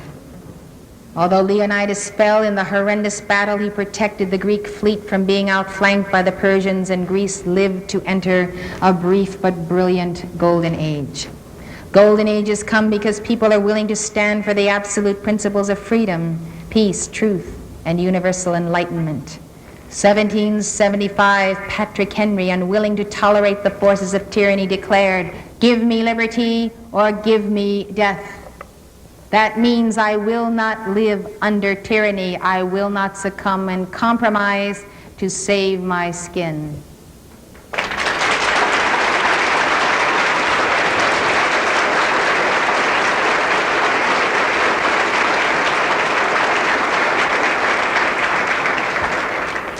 Do you know that intellectuals today, some liberals simply laugh at such a statement as being utterly fanatical and extremist? That's the attitude toward the patriots that were the creative minority of America. It was on that stand that the American Revolution was fought and won. Washington said, "We have to resolve to conquer or die." It is no different today. If we don't conquer, death will not be a choice. Nathan Hale said, "I only regret that I have but one life to lose for my country." Well, Nathan,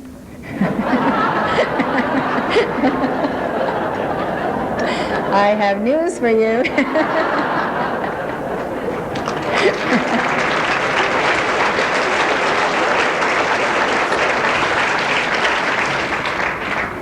In American's creed, each American affirms his belief that it is my duty to my country to love it, support its Constitution, obey its laws, respect its flag, and to defend it against all enemies. We are not doing it. We are not doing it enough, and our enemies are inside our borders.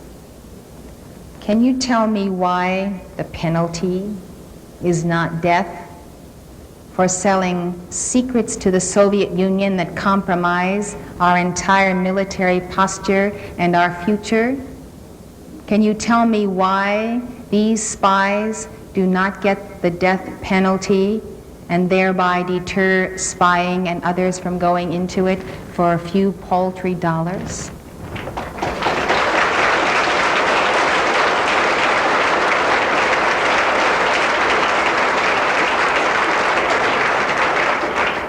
A nation is traduced by the Walker spy case.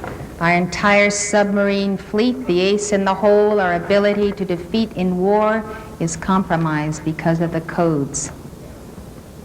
We have a spiritual mandate for our individual and collective defense.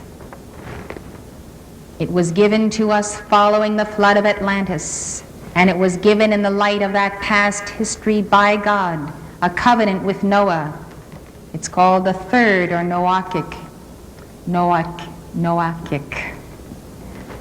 We'll skip that word. It's the covenant of Noah, which established human government and made the protection of human life its highest function. That was the responsibility given to us, the defense of life. But you see, it wasn't in a vacuum. Earth had just been through Star Wars and more. The highest technology ever known, far advanced of what we have today. The misuse of science on Atlantis caused its sinking. By fallen ones, black magicians, and so forth. The same on Lemuria. There were literally wars of the gods in their spacecraft. That is what was going on. So all of this was reduced and removed. Civilization had to start again, and it's taken us 12,000 years, and we haven't even reached the levels of Atlantis. Although a film we showed earlier in this class to our keepers here does reveal the misuses of Tesla technology. So to Noah and his seed was given the responsibility of the protection of life.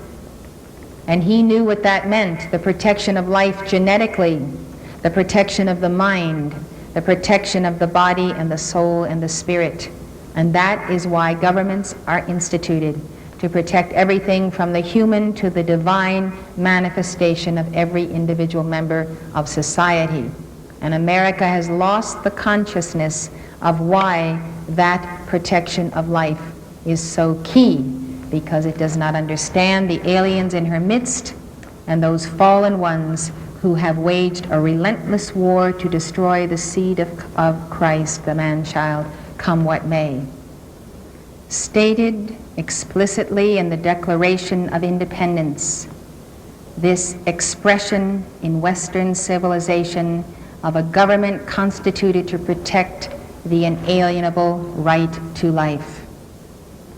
Beginning with Noah and coming through to that declaration, it is based on the principle that all men are endowed by their Creator with certain inalienable rights.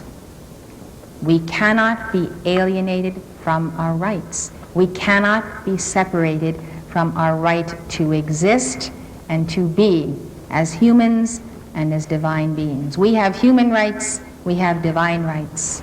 Among these are life, liberty, and the pursuit of happiness.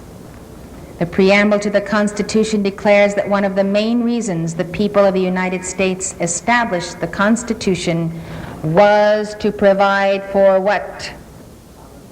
The common defense right.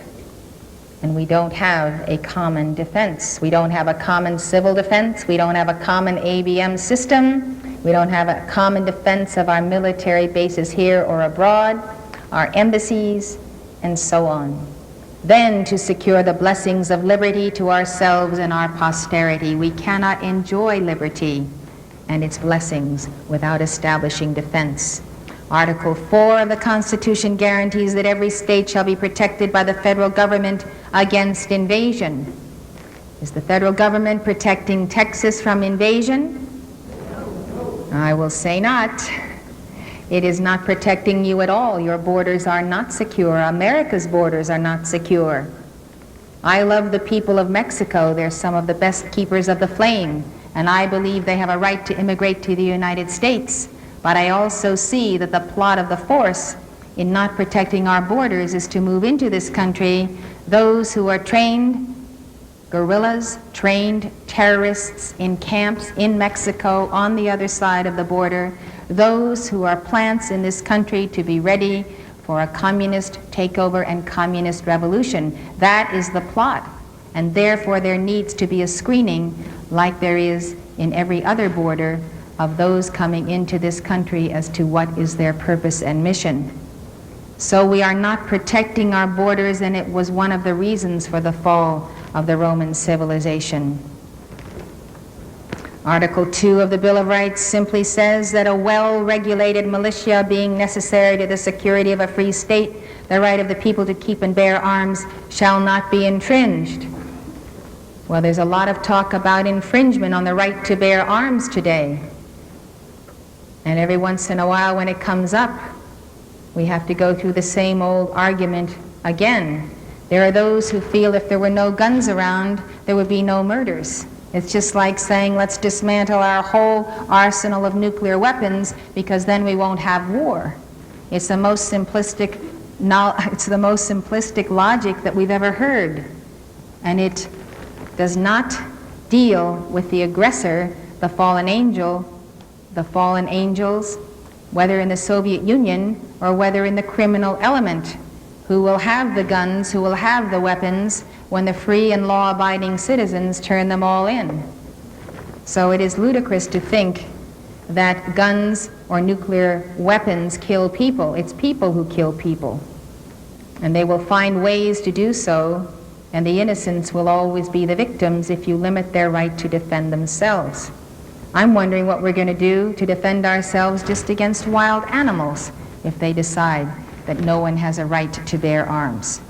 I do not think this is going to happen in America as long as there is Texas and Montana.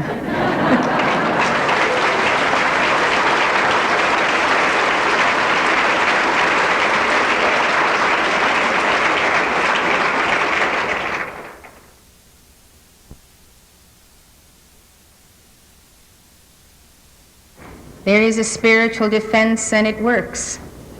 The monstrance is the vessel which holds the sacred Eucharist. I held up our monstrance the other evening. The monstrance, therefore, is considered to be the presence of the body of Christ within the church. Jesus once told me to hold up the monstrance. That monstrance was held up. It turned back, blinded a horde of Saracens who were attempting to take over the city. It was a remarkable confrontation of seeing the light of Christ and his body and blood going out, the sacred Eucharist, turning back upon the Saracens the karma of their evil intent. This is what we do in our decree services. When we give the judgment call, we are turning back upon the evildoer, his evil intent, and saying, you deal with your own creation. It belongs to you. It does not belong to us, and therefore we will not accept it. You cannot be spiritually a doormat, emotionally a doormat, mentally a doormat. You have to understand that there are cross currents of forces in the earth today that are moving against your identity at very subtle levels.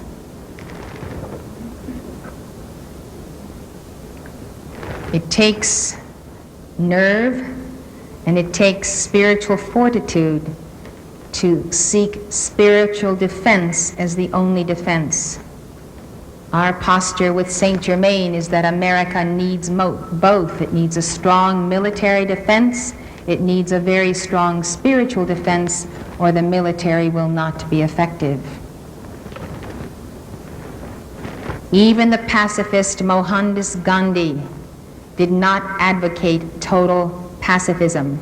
Few people understand his message, and peaceniks and pacifists today will use him as their ensign.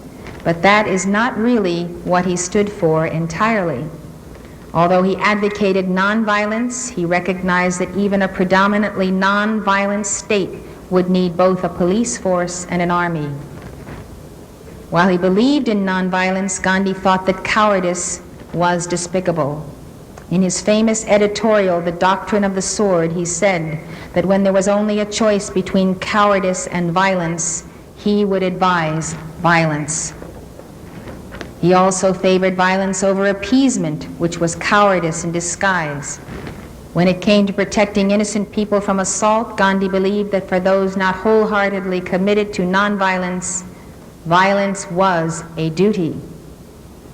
This, of course, was not intended to be a loophole for terrorists, assassins, and anarchists who have used his name. The conclusion is that the nations of the West have not learned the lessons of history. They have chosen cowardice and appeasement, and the prophecy of the handwriting on the wall has come to pass. Saint Germain has also warned us about the Soviets. In May 1st, 1983, he said, "Who can ignore the building up of these armaments by the Soviet Union? Who can deny that they are preparing for a full-scale world war or any ultimatum that will gain them world dominion with or without that war? Who can deny it? History is repeating itself." There is a wave of karma coming upon America, and on April 23rd, this coming week on Thursday, you will feel the descent of a new increment of that weight. Take note of it and rise to give your Archangel Michael rosary early that morning, better yet the night before. We have to ask ourselves what we think will happen to a nation where 1.5 million legal abortions are performed annually at government expense often. January 22nd, 1973, the Supreme Court ruled that abortion was a constitutionally protected right of women. Since then, the right to life of more than 20 million people has been legally aborted in the United States, more than live on the entire continent of Australia. Think of who we are missing. Think of who we are missing, 20 million souls. What do you think of a nation that refuses to wage a halfway credible war on its $100 billion a year drug habit? The Reagan administration has given the least possible help to the people of Afghanistan, while the Soviets are determined to exterminate them. And now, after 7 years, we are first beginning to send the Mujahideen Stinger rockets. But 1 million Afghans have already been killed, and 4 million have been driven into exile. The most stalwart, strong, self-sacrificing freedom fighters you could ever meet are the Mujahideen. They're fighting a battle that they could win for us if we would let them. That's what they say to us: let us win this battle for you. If we don't help them, we'll have to fight the battle on this soil. It is karma. You do not have to be a prophet or be astute to know this. If you don't defeat evil on one territory, it will propagate to the next. It's a creeping, crawling cancer. 4 million Afghans have been driven into exile. The United States spends more than twice as much money on pornography as it does on strategic defense. In 1986, the budget for SDI was $3.6 billion. In the same period of time, Americans spent about $8 billion on pornography. Do you think the Soviets allow their people to spend $8 billion a year on pornography? No, they have them be Spartan in temperament. That's what the Soviets are. And they're told constantly that they're being Spartan, they're sacrificing because they have to defeat the American capitalist. The worst thing about pornography is that it is degrading to the human spirit and causes the squandering of light, the desecration of woman. No society can be victorious that degrades woman or child. By comparison to this figure, the combined income of CBS, ABC, and NBC is $6.2 billion a year. Women now account for about 40% of the 100 million X-rated videotapes rented each year. Until recently, the San Jose, California city government was giving a $2,500 a month economic development subsidy to 3 pornographic businesses: the Pussycat and Pink Cat theaters and the Oasis sex shop and arcade.